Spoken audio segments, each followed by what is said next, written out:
C'était il y a maintenant presque un an, le 7 octobre 2023, les terroristes du Hamas, suivis de plus de 1000 civils à Gaza, perpétraient un massacre conformément à l'idéologie des frères musulmans en terre d'Israël. Le lendemain, le 8 octobre, contrairement à l'élan de solidarité auquel on aurait pu s'attendre, des antisémites du monde entier défilaient pour soutenir l'organisation terroriste. Avec son nouveau film Pogrom, Pierre Réhoff, spécialiste de l'histoire du Moyen-Orient et de l'extrémisme djihadiste, livre justement les témoignages et les analyses de ceux qui sont arrivés les premiers sur les lieux, ceux qui furent les témoins des atrocités commises. Et il est avec nous ce matin sur Radio J. Pierre Réhoff, bonjour. Bonjour. Merci beaucoup d'être avec nous. Merci d'avoir accepté notre invitation ce matin sur Radio J. Vous avez réalisé plus d'une vingtaine de documentaires, toujours axés sur l'idéologie djihadiste, le conflit israélo-palestinien notamment. Alors une première question d'abord, puisque Pierre, vous vivez en Israël. Vous étiez, il me semble, 7 octobre en Israël. Comment vous avez vécu cette journée et comment vous vivez aujourd'hui ce qui se passe actuellement? On l'a encore vu hier, ces missiles tirés de l'Iran vers le territoire israélien. Vous savez, le 7 octobre, bonjour, et je suis ravi d'être parmi vous. Le 7 octobre de l'année dernière, comme tous les Israéliens, je me suis réveillé à 6h30 du matin avec des roquettes, des sirènes. Et vous savez, on a l'habitude, moi ça fait 12 ans que j'habite en Israël, donc j'ai vécu 2014, 2021, 2022, enfin les conflits avec le Hamas et un petit peu avec le Hezbollah n'ont pas cessé depuis que je suis là. Donc, se réveiller avec des roquettes, on se dit, tiens, qu'est-ce qui se passe? Et puis, en fait, une fois que les sirènes se sont arrêtées, je suis retourné me coucher, hein, comme certainement beaucoup d'Israéliens. Et quelques temps après, un de mes amis m'a appelé en disant ferme tes fenêtres, ferme toutes tes portes. Ils sont en train d'attaquer, il y en a partout. J'ai dit mais de quoi tu parles? Il dit, ils sont en train les Palestiniens sont en train de nous envahir. Et c'est à partir de là que j'ai été regarder les médias et qu'on a commencé à voir les images de plus en plus atroces, celles-ci non pas sur les médias mais sur les réseaux sociaux, et qu'on a vu en direct ce massacre qui s'est produit. Alors, évidemment, l'horreur a été crescendo, hein, c'est-à-dire que dans un premier temps, on était face à une attaque terroriste. Il a fallu quand même à peu près 48 heures pour se rendre compte que ce n'était pas une attaque terroriste, mais un massacre, un pogrom, une tentative de génocide. Et quand le lendemain, 8 octobre, au lieu de voir dans les rues de Paris, de New York, de Berlin, défiler des gens avec des t-shirts « Je suis Israël, je suis juif », on les a vus défiler avec des drapeaux palestiniens. Et c'est là que j'ai eu le véritable choc du 7 octobre. Évidemment, les atrocités qui ont été commises ne sont pas descriptibles, mais ce choc complémentaire, c'est de se dire mais ils ont tout organisé, ils étaient prêts. Et c'est là que j'ai décidé progressivement, puisque je m'y suis mis à partir du mois de décembre, à réaliser ce film, sachant que beaucoup d'autres personnes, beaucoup d'autres réalisateurs en feraient de similaires, et j'ai voulu le faire le mien d'une façon un petit peu particulière. Alors une façon un petit peu particulière, justement, votre film s'intitule Pogrom au pluriel, avec le S entre parenthèses, puisque vous mettez en perspective différents faits d'histoire dans le passé, notamment ce qui s'est passé le 7 octobre. C'est le plus grand massacre de Juifs depuis la Shoah, mais ce sont finalement des images qu'on a pu déjà lire, en tout cas dans les livres d'histoire, en Orient, en Occident. Quel message vous avez voulu transmettre avec ce film? J'ai voulu déjà répondre au pire ennemi d'Israël, c'est-à-dire Antonio Guterres, c'est-à-dire les Nations Unies. Quand ce monsieur, qui est visiblement à la solde de l'Iran et du Qatar, et qui est malheureusement, comme à l'époque Claude Weidam, ancien SS, était déjà secrétaire général des Nations Unies, donc quand cet individu infréquentable annonce que le pogrom, le massacre du 7 octobre ne s'est pas produit dans un vacuum, mais que c'est le résultat de 70 ans d'occupation atroce des Palestiniens, d'abord je réagis violemment à l'intérieur et je me dis il faut que je lui donne une réponse, parce que comme 1 million de juifs, j'ai été chassé d'un pays arabe avec ma famille. Connaissant un peu quand même l'histoire de la région, puisque j'avais aussi entre autres réalisé un film sur l'exode des réfugiés, l'exode des juifs en 2004, chassés des pays. C'était en 2003. 2003. C'est un plagiat du mien qui a été réalisé en 2004, mais le mien a été réalisé en 2003. Je rentrerai pas dans ces détails-là évidemment aujourd'hui. Et donc à l'époque déjà, les témoins que j'avais dont j'avais recueilli les propos m'avaient parlé de massacres abominables que les Arabes, les musulmans étaient capables de commettre lorsqu'ils se soulevaient. Et le problème est là, c'est que lorsqu'ils se soulèvent, rien ne les arrête. Et dans leur culture, se livrer à un massacre contre des non-musulmans, c'est quelque chose de tout à fait normal, qui ne les révolte absolument pas sur le plan moral. Alors vous parlez vous parlez de l'ONU justement, c'est intéressant puisque vous évoquez des faits d'histoire qui se sont déroulés dans le passé, notamment pendant la Seconde Guerre mondiale, la Croix-Rouge qui a refusé notamment d'aider les personnes juives qui étaient massacrées dans les camps d'extermination. Et c'était important pour vous aussi de ramener les choses dans leur contexte. L'antisémitisme dans le monde arabo-musulman qui a une longue histoire d'héritage. On sait que des copies de Mein Kampf, notamment d'Adolf Hitler, ont été retrouvées dans certains complexes de Gaza. Et ce ne sont pas des livres qui sont arrivés par hasard.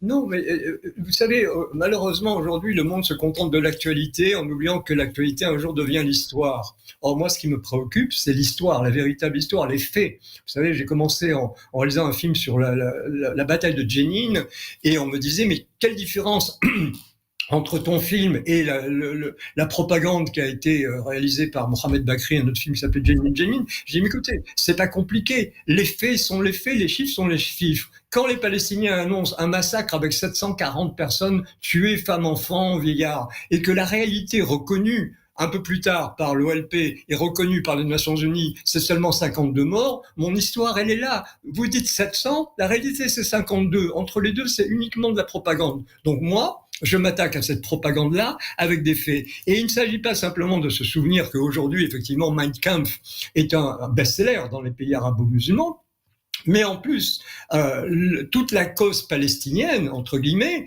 est née du nazisme. Le premier nationaliste palestinien, qui ne se faisait même pas appeler palestinien à l'époque, c'était une région de Syrie, il ne voulait pas un pays indépendant qui s'appelait la Palestine, il voulait rendre la région de Palestine à la Syrie, ni plus ni moins. Il s'appelait Adjamin al-Husseini, c'était un ami intime de Himmler, il a été recueilli, il a rencontré Hitler, il a organisé les bagages de sachets, etc.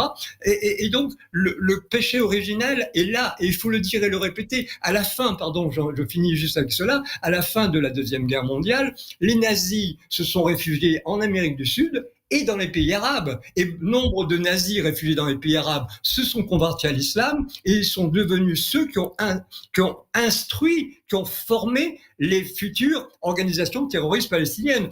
Donc vous avez d'une part le courant nazi qui a abouti au Hamas, et vous avez d'autre part, je le dis aussi dans le film, le courant soviétique avec le KGB qui a inventé la cause palestinienne en 1964 avec la formation de l'OLP, et donc l'autre forme de terrorisme palestinien soutenu par Mahmoud Abbas et qui était soutenu par Yasser Arafat est originaire du KGB. Donc d'un côté vous avez les nazis, de l'autre côté vous avez les soviétiques, et pris en sandwich, vous avez Israël. Effectivement, vous parlez de la création du peuple palestinien par le KGB, les liens troubles entre le Front populaire de libération de la Palestine, le FPLP et l'Union soviétique. Alors, on va pas pouvoir évidemment tout raconter de votre documentaire puisqu'il nous reste à peine quelques minutes, mais c'était aussi important pour vous de revenir sur l'après 7 octobre, la négation qu'il y a eu finalement des massacres qui avaient été menés par le Hamas, notamment le viol des femmes israéliennes. Pour vous aussi, c'est quelque chose d'incompréhensible, mais qui est dans la lignée de ces pogroms.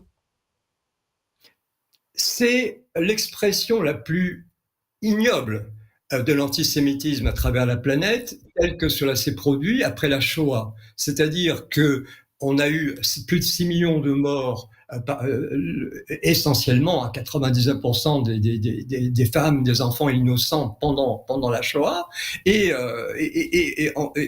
jusqu'à aujourd'hui, vous avez à travers la planète des gens qui tranquillement, prétendant être des intellectuels, avec plein de livres derrière eux dans leur bibliothèque, qui viennent vous annoncer que tout ça est un mensonge, que ça n'a pas existé. Ils sont évidemment accueillis en Iran et ailleurs, que en fait on a inventé toute cette histoire de massacre pour pouvoir voler la terre des Palestiniens et créer un pays et à partir duquel, évidemment, le protocole des sages de Sion, on allait dominer le reste de la planète. Donc cette négation qui s'est produite depuis 1945, aujourd'hui a retrouvé des forces avec la négation de Octobre 7. Et il ne faut absolument pas laisser passer ça. Il n'y a pas de nuance possible dans le discours aujourd'hui entre Israël et les organisations terroristes qui émanent en partie des Palestiniens et qui émanent pour beaucoup de la volonté de l'Iran de s'emparer du Moyen-Orient. Suite au 7 octobre, il y a eu une explosion des actes antisémites partout dans le monde, en Europe, aux États-Unis. Et justement, le sous-titre de votre film, Pogrom, c'est Could America Be Next? Est-ce que les États-Unis pourront être les suivants? C'est aussi l'objet de votre inquiétude, Pierre. Oui, quand vous avez des milliers, pour pas dire des centaines de milliers d'étudiants qui ne connaissent rien à rien, vous leur demandez de montrer la Palestine ou Israël sur une carte, ils savent absolument pas où elle se trouve. Et ça va jusqu'à des journalistes. C'est pas grave. Vous vous rendez compte que Pardonnez-moi, mais c'est une chaîne de télé qui m'appelle et j'ai pas fermé mon téléphone. Il n'y a pas de souci. Il n'y a pas de souci.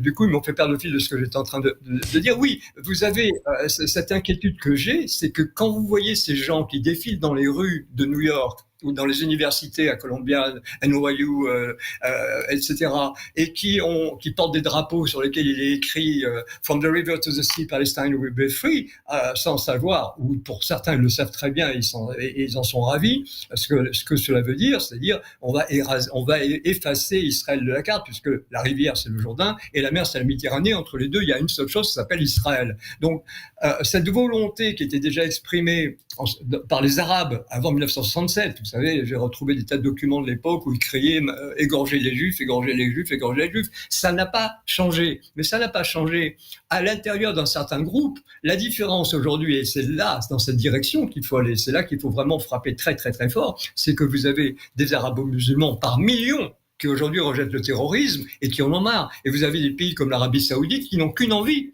c'est de faire la paix avec Israël pour renouveler un équilibre à l'intérieur du Moyen-Orient qui ne sera pas un équilibre religieux extrémiste et qui permettra à ce Moyen-Orient de enfin se développer et rejoindre le reste de la planète. Aujourd'hui, le seul pays qui soit véritablement un pays et une démocratie et un pays de progrès dans toute la région, c'est Israël. Je veux dire par là que pour moi, ce que j'appelle un pays de progrès et une démocratie de progrès, et quand je cite Israël, c'est un pays qui est capable de se suffire à lui-même par ses propres créations, en dehors de simplement être assis sur du pétrole. Aujourd'hui, Israël vend de la matière grise. Les autres pays, malheureusement, même les plus développés dans le monde arabe, ils vendent ce qu'ils ont sous terre, rien de plus. Merci beaucoup, Pierre Réov. Alors peut-être une dernière question. Votre film Pogrom va sortir la semaine prochaine à l'occasion justement du premier anniversaire du 7 octobre. On peut le retrouver où, ce film ?